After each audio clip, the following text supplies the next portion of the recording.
Alright, so today we're going to talk about how to use FeedForward to get closer tracking to set point.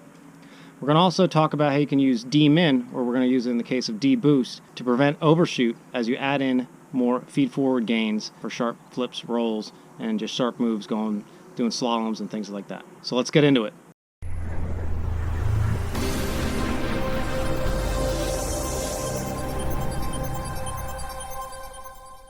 Okay, so before we get into the field tuning of the feed forward, we had to make a switch up in the quad. The quad I had before, the 6S, there were some mechanical issues with the gyro, there was some spiking, but what we're going to move forward with now is a 4S rig. This is mine. It's nothing super special. It's a Martian 2 frame, RCX 2206 2400 kV. It's around 722 grams, so it's kind of heavy. I do have two flight controllers on this right now. I have the SP Racing F7 dual and then the SP Racing H7 dual up here. So we're going to be doing some stuff in that in the future here in a video. But this is the rig we're moving forward with on this until the mechanical issues get sorted on that 6S, and then we'll loop back on that for some other content. Okay, so with this new quad, I went through steps 1, 2, and 3. Got the filter squared away and the P&D ratio squared. So 65 and 45, I just set them at 45 for the D term just like before, and it looked right. 65 and 60 was for the P term. So in this log, we're looking at this quad with sharp flips and rolls, and you can see feed forward 0 and D-min is turned off. One of the downsides of a PID loop, a properly tuned PID loop, you just need a little bit extra push to really track set point. So that's the big thing for me. Ultimately, set point is where you're moving the sticks to. So if your gyro is tracking right on top of set point, that means that you're following your rates exactly. That's kind of where we want to be with everything. As long as you're tracking set point close, that's the ultimate goal. It doesn't matter how you get there, what other settings you're doing, as long as you're tracking set point. And then if you want it to feel different, you just change your rates. So that's the end game here to me all the time. Unfortunately, again, with a properly tuned PID loop, there's just not really enough push to get it to track set points. I added a graph setup here, so we're on trace template 4, and if you want to grab this and update yours from the uavtech one, you can go download that at tiny.cc /uavtech. There's a folder there, blackbox, and you can grab the trace templates, go ahead and open that file, the JSON file, and then after you open it, you have to press one of the number keys above the letters on your keyboard. So we're on number 4 here. So if I'm looking at this, this is the pitch axis, this is the roll axis, this is the motor. So we're going to be using this a lot for this feed forward conversation. If I look here, this is my set point. So this is, as I'm using my sticks and saying, hey, roll left, you can see my stick overlay over here. That's what this is showing. This is the set point. There's two things that go into the flight controller. One is the RC command, so that's the raw input, and you can see there's trace setups in here to see your RC command. The other thing is set point, so that's after your rates are applied. So RC command is just raw from the, it's 1-to-1 from your transmitter. Set point is after the rates in the PID tab are applied. So that's what we're looking at here. And then the PID loop is really just measuring the gyro and looking at the set point and saying, okay, is the gyro following the set point? If it's not, the P term pushes it to do that. As the P term is pushing it to follow the set point, the D term is fighting any motion. So what really happens here to avoid overshoots, like, well, how does this all work together? So you can see as my set point goes down, the P term here tells the quad to push to the left, which then goes into the mixer and says, okay, to do that, you got to spin up the right two motors. Now, as we start to get to this spot in where we hit our full rate roll, you can see the P term really starts to drop off. And here the D term is still strong, the opposite direction. And that's actually what gets us to not have an overshoot. It's right here where the P term is dropping off faster than the D term, telling it to spin up the other direction, and that's where it gets it to not have that overshoot. So it's this subtle spot right through here where the P term starts to ramp down right in this area. As the gyro is approaching the set point, the P term is going to ramp down, and then the D term is still going to be reading a fast rate of motion, so it starts to push the opposite direction to arrest the quad to be right on top of set point. And then the same thing occurs here. Well, when you're looking at this, the distance here, the best way to look at the gap here is just pick any arbitrary spot. And you can see right here the set point is negative 604 degrees per second. And then you can use M for mark point and then just go out till you get 604 degrees per second on the gyro trace right here. And we're at 606. I can't exactly hit 604 because of the sampling rate here. But you can see that's about 17 milliseconds. So there's a 17 millisecond lag on this specific flip. And that's going to vary, of course, from what we're commanding when we do a sharp roll to what the quad is actually doing. It does then catch up, and then there's a lag on the backside. So in a sharp flip or roll, it's not too big of a deal. It's not too bad. But when you're doing slaloms back and forth, you might notice that for racing. And that's that stick feel, that responsiveness. So ultimately you'd say, well, just increase your P term, but you got to keep in mind if you increase your P term to get more push or decrease your D term, now you're just throwing off that ratio we just established. And if you do that, your prop wash is going to get worse. A higher P term with lower D term, you're going to get oscillations through prop wash. We just tuned that. You don't want to mess that up. So this is where feed forward comes into the mix. You can saw on that last plot there, we had feed forward gain set to 0, so feed forward would just say flat line down here. But now on this plot, we have feed forward turned on.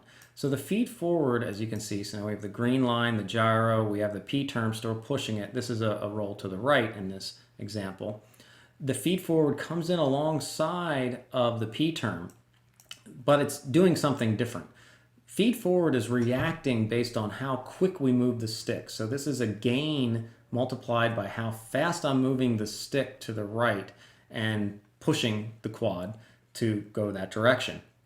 Where the P term is measuring the gap here, this delta between the set point and the gyro. And then it's saying, okay, you're not following the, go ahead and move forward. So the feed forward is first on the scene. It's measuring the stick deflection, basically the acceleration of the stick deflection right away, and it's pushing that directly to the PID loop. Again, both push the quad to follow the set point. It's just one is measuring the error between these two lines and one is just measuring the slope of the set point itself and pushing that direction. So now we have an additional push that kind of throws off our P to D ratio, right? So now we have basically two things pushing and then the D terms fighting that because it fights all motion. So we don't want to have that ratio thrown off, so we need another tool in the toolbox, and that's where D-min comes into play.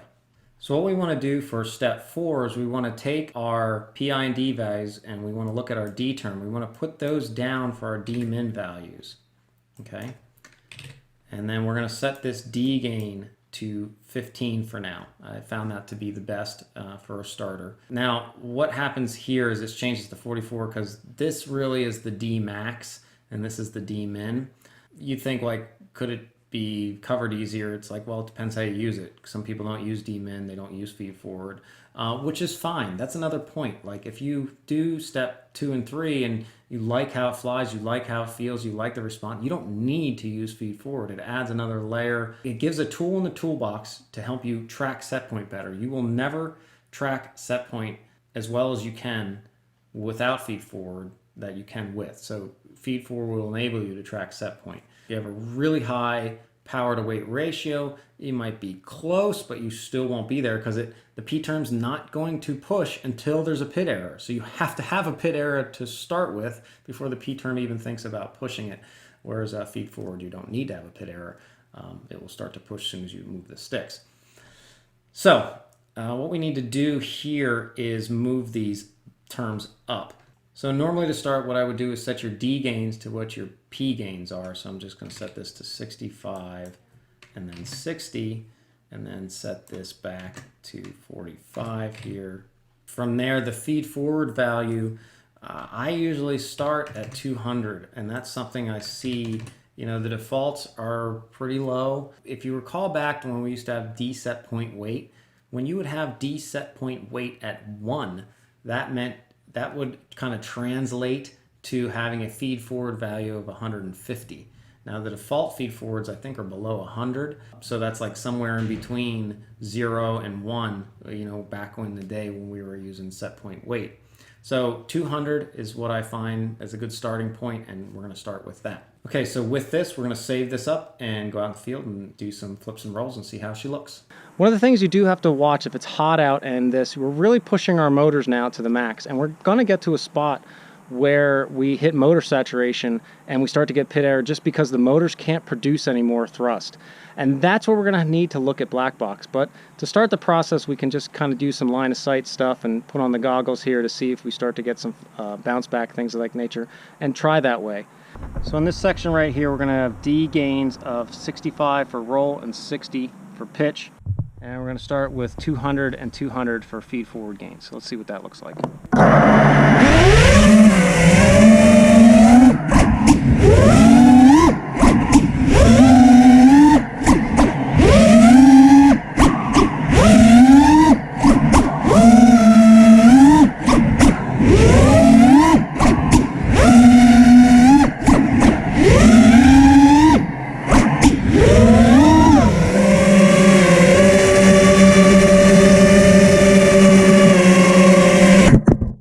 Now normally with the next step I would do is I would go ahead and up those feed forward gains, and up in these it's not like a couple points or 10 points. I usually up them by 50 or 100. So we're going to go take it now up to 300 on both.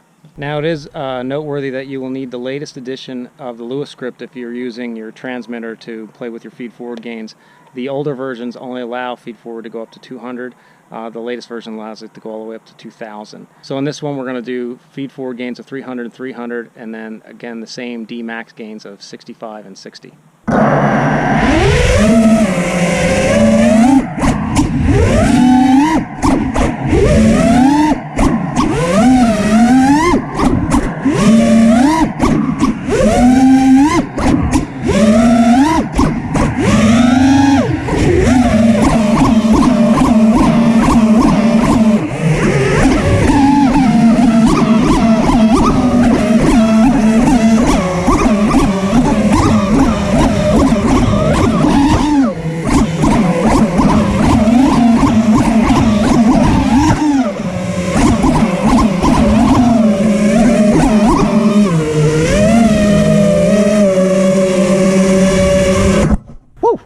See, now just after doing that, I cannot hold my motors. They are hot. It's because we were really exercising them there, and you can see I was doing a bunch of flips and rolls to see the overshoot, and I'm logging all this. Actually, I forgot to put in my SD card. Let's go get that. As you can see on the left, this was the flight without feed forward, and on the right, flight with feed forward. And you can see how we have the tracking a set point here, and then the tracking a set point here. Now it's not perfect. I would really love this gyro to be just right on this set point perfectly the entire time. So let's look at the feed forward example a little closer. Switch over to trace setup 6 on my uavtech trace templates. So with that, we're looking at the roll axis here in the sharp roll. We're looking at the debug mode. And the debug value I'd recommend everybody record while they're getting these logs is d_min. So you go into the CLI, type get debug, and then down here you'll see d_min. So you would type in set debug_mode equal debug or d_min, hit enter, type save, hit enter again, and then that, whenever you catch a log, it will record that debug. So let's check out what we have here, because we're starting to hit motor saturation. An important thing that there's a couple of things in play now. We got this higher feed forward value, and in this specific log we have feed forward of 275 and 300. So this is after I did some more tweaking and tuning and stuff like that, and this value seemed to be about right. Really, as I'm going above that, I'm starting to get more and more motor saturation. You can see I'm tracking set point okay here. I'd love it to be a little bit tighter to this. And I have motor available yet down here. What really comes into a play that wreaks havoc with this is your Expo and then super rate. So when we look in beta flight, I have a decent amount of Expo, honestly, for freestyle, and then also a decent amount of super rate. And that is very difficult for the quadcopter to track because it's really shallow, so you don't get a lot of feed forward gain because the stick is nice and smooth in the middle. And then as soon as super rate jumps jumps in, it really starts to spike it. So for racing, you would probably have a flatter curve here. It would make it a lot easier. And some people just might have lower rates. Lower rates in general will make tuning easier. Will make it easier to track set point, easier for your PID, and you're not going to hit motor saturation as much either. But back to this, so I have some motor available. As soon as I get to my area right here where I'm starting to hit into my super rate, you can see I start to hit motor saturation here. Now this spot right here where my motors are just dropping off, so I'm going into a sharp roll here, and it's to the right, so these motors are spinning up. You can see how they kind of surge and stop and surge again. Well, that's coming from, if I take a really close look at my RC input here, and you can see how the set point is kind of going up, smoothing out, and then going up again. That's an issue with the transmitter. All transmitters I've seen, even Crossfire, don't send a consistent packet. I saw recently on Crossfire that it was sending so it was sending 6 millisecond frames, and then every so often it was sending a 13 millisecond frame. That's actually pretty good. FR Sky is much worse. It's like for R9, it sends 6 millisecond frames, but every 200 milliseconds it sends like a 18 to 20 milliseconds. So if you're like within a roll here, you'll see these flat lines and then it will jump back up. So you're not getting a very consistent, it's not like you're doing that with the sticks. I'm just moving it over pretty steady. It's just the inconsistency in packets. So that's something we have to deal with. There's some stuff coming in Betaflight 4.1 that helps with that, but it's what we have for now. So back down to here, that's what causes this to kind of surge back down, because it's when this flat lines, the feed forward goes down, and then when it goes back up, it will surge again. Again, in 4.1, there might be something called interpolated feed forward, which will help with that. But this is Betaflight 4.0.4, so we don't have that right now. The other thing we're looking at is when this peaks. You can see in this that we do have some overshoot. So in the Betaflight 4.0 world, I don't care about this overshoot at the top. Everything's a blur. If I can't see it, I don't care. It's all a blur at this point anyways. I just want to get a faster roll rate to get the thing flipped around, so when I'm low to the ground, I can just get it all the way around. What I do care is I don't want any bounce back here, because you can see that. So as long as I have tight tracking here, as tight tracking as I can here, and then no bounce back at the end, that's what I'm really focused on. Things will probably get better in 4.1, 4.2, things of that nature. Set point tracking is kind of a hot topic right now. So again, on this side, you can see, we don't have a tight tracking, and that is just a physical limitation. Look, right down here, we're hitting full motor saturation. And when you hit full motor saturation, where these are 100%, this gyros just start to come off set point. The only way to solve that at this point is stronger motors or a lighter weight quad. So if you have a lighter weight machine or a higher power to weight ratio, you will have an easier time getting your quad to track set point. This is a pretty heavy quad, 722 grams, and the motors are the RCX motors are pretty good. I wouldn't say they're top of the line, but they're you look at the thrust curves on mini quad test bench, and they hold their own. Again, down here you can see saturation, and again over here, a lot of this bounce back is because we're saturated. The only thing we can do here is this transition from when your motor saturation is occurring here, because we're at the super rate part where it's really saying it's got to get moving. The motors are saturated, and then it has to reverse that and say, okay, nope, stop spinning up these motors. Now start spinning up the other motors. This is another log I did that kind of shows that you can make adjustments to get that reversal to happen quicker and have less bounce back here. You can go ahead and just keep moving these D-term maxes up. This is at 95 and 90. The other one I was just looking at was 65 and 60. Again, your normal D-gains are 45, and 95 and 90 are only during sharp moves where it actually gets up that high, and it might come up maybe into the 60s or 70s during prop wash, but that's not a bad thing. You need it to push hard against prop wash and the D terms are first on the job anyway. So D min, coming into the D boost arena, there's a couple benefits there. Back to this D D-min gain of 15 I found is, at least on this quad, is kind of the sweet spot, and I think it's a good spot for people to start. You can see where our feed forward kind of maxes out here because we're right at the super rate part of our curve. And then as soon as that's kind of tailing off when we're hitting our max rate, the feed forward drops down, the P is dropping down because the gyros are approaching the set point here. And that's where we want our D gains to then be maxed out. So we're just at that spot and our D gains are maxed out at there. So I'm getting my full D gain here. You can see 65 on roll. And that's where I want it. That's what's then going to push hard for your reversal for this to, arrest and, do its best to prevent an overshoot. It would do it if the motors weren't saturated. If the motors weren't saturated and these were stronger motors or a lighter weight quad, this wouldn't have any overshoot. That D would kick up and it would just arrest it. So there's a couple things you can do to work on bounce back. Is you can either use a higher D gain, max, like I showed in that one where it's 95 and 90, or you can make the D-min gain larger. So I'm talking about this value right here. We're using 15. If I would go up to 20, so this is what it looks like at 15. This is what it looks like at 20 for how wide this is and when this starts. You can see it starts earlier now, or the slope up gets up to its maximum a little earlier. And this is what it looks like at 30.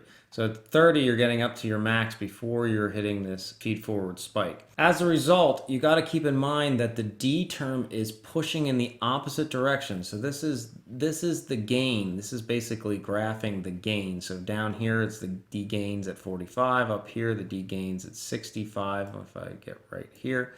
And this is the opposite. It's literally the PID sum, right? So these values are pushing 36 plus feed forward's 100. It's basically maxing out your motors. Your D-min is opposing that. So you're literally adding 41 minus 48. I term's really not doing anything, plus 111. That's what goes to your PID sum. So the higher your D gain is during this, the more it's kind of washes out the feed forward and P term, pushing it into the move. What I would recommend to simplify, it seems like around 15 to 20 is where the D boost is occurring right after the peak of feed forward. So you're getting your max push to go into the move. And then soon when that pushing is kind of done, then you have your max D gains to reverse that and go the opposite direction to arrest the move. If you want less push, don't use the D term to do that. I would just use less feed forward.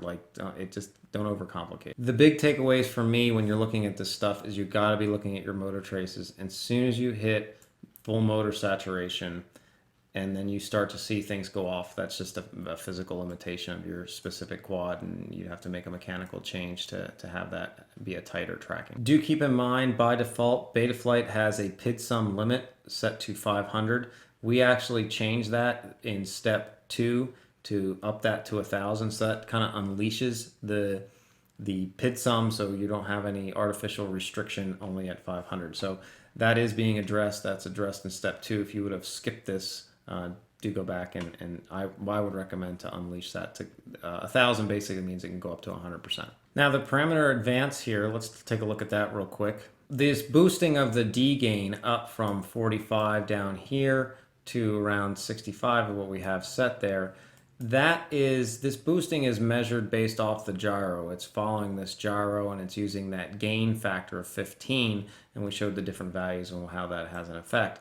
If you put in advance, what that does is it kind of mixes in, instead of waiting for the gyro to react, it actually does a derivative of the input. It's almost like a feed forward component to boost the D term gain based on stick input rather than just following the gyro. So if you think of it this way, like this gain is, again, just following the gyro signal here. So it's kind of like it's based on the P term. If you start to put in some advance, maybe above 50, somewhere, it actually is starting to advance this limb based on the set point where you're moving the sticks.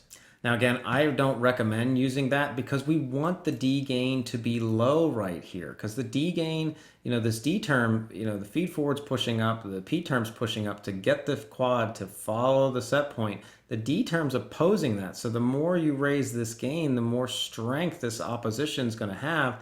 We don't want that. We want that opposition to remain at our P to D ratio down here. And really, I would love this to just not even transition like this. I would love it to just wait right to this moment and just laterally just jump up to this gain and then laterally just jump back down instead of transitioning over a period of time there, because as it's starting to transition up, it's actually fighting it following set point here. Moreover, the reason I'm not really tracking set point is this, we're hitting motor saturation right here. So if you look at it, and once you get behind on the set point, it's kind of difficult to make it catch up. Now in this section of the log, this was a full flight. We're hitting a little bit of prop wash here, and with a gain of 15, you can see my D terms. Normally these are 45, 45. This is going up to about 50, maybe this peak here. Around 50. So you can see that the D max set at 65, it's only really going to go up to that D gain in sharp stick moves. During prop wash, it's going to boost it up some with a gain of 15, the D min gain of 15, but it's not going to get the full way up there. It only gets, like I said in this example, only up to about 50. But having more D gain in prop wash is a good thing, because if you look at who is first on the scene for opposing any gyro movement, it's the D term. So if we look at the PID error here, as the gyro is starting to move off course in PID error, the D term's pushing that so it doesn't, and it gets back on 0 to have 0 PID error. This is the gyro signal right here, or basically the PID error. So you want that PID error just to stay at 0 all the time in the ideal scenario. And if you really start to look at trace setup 3 and look at some gyro, or look at, when you're hitting prop wash, when this is starting to go off course, the D term is the first one there on the scene to push back, and the P term comes in to kind of help it out. So higher gains during prop wash is a good thing. Okay, so that is basically it. Hopefully that helps you understand how to use FeedForward to track set point better, and how you can really have full control with FeedForward to give some more boost, but then also use D-min to counter off any overshoots. There's going to be some improvements coming in Betaflight 4.1 to make it a little easier. Interpolated FeedForward, what it will do is it will cut out the FeedForward push a little bit earlier, so D-term can be a little bit more dominant to avoid any overshoots. So this is the results I'm getting on a lighter quad with interpolated FeedForward, and you can see that right there, where we're just completely tracking set point. Here it's off, but again, we're hitting motor saturation here, and that's what's causing this to be on the outside. Here you can see, even through the super rate, we're just starting to hit motor saturation there. So this quad is basically at its limit. You can see with Betaflight, I think it was important to me as this concept of just tracking set point completely. And at that point, when we talk about feel and all this other stuff, I mean, you're literally, with the proper tune on this, just completely tracking set point. So feel is completely your rates at that point. And at that point, you're really done. I mean, what else do you want other than tracking set point? What I really see the value in FeedForward is not as much as the sharp flips and the rolls. It's more in a rate sync situation where you're doing slaloms and quick moves and back and forth, and you have to do all these things, even in freestyle as well. And you want that sharper, more connected feel. Obviously, tracking your set point is the most connected feel you can have.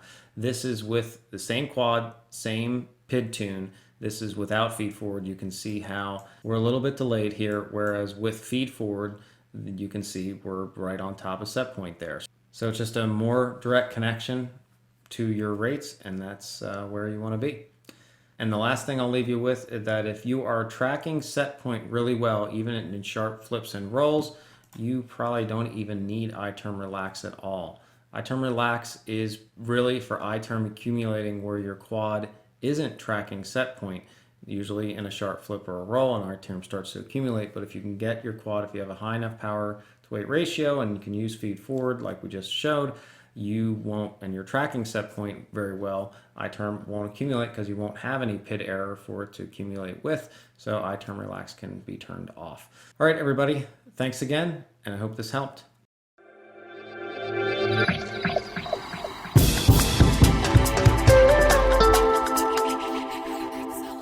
Ideas.